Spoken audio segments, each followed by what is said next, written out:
Welcome to the Banker Lamp. Please enjoy the video. In this video, I will explain how to get fish oil smell out of clothes. First, act quickly. As soon as a spill happens, gently blot the excess oil using a clean paper towel or cloth. Remember, do not rub the stain, as this can spread the oil and make it harder to remove.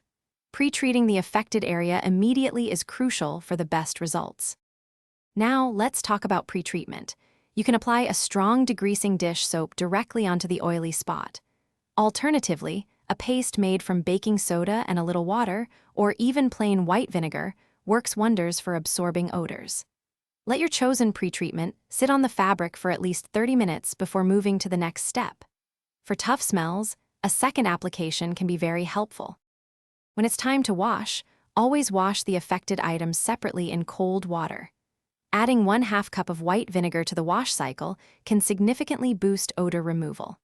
After washing, the most important step is to air dry the clothes completely.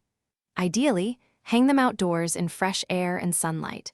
Do not put them in a machine dryer until you are absolutely certain the fish oil smell is completely gone. If the smell persists, don't despair. You can repeat the pre-treatment and washing steps. For very stubborn odors, consider soaking the garment in an enzymatic cleaner for several hours before rewashing. To prevent future incidents, always store your fish oil in tightly sealed containers. And when you're taking it, wearing an apron can be a simple yet effective way to protect your clothes from accidental spills. Thanks for watching. If this was helpful, leave a like and consider subscribing. See you next time.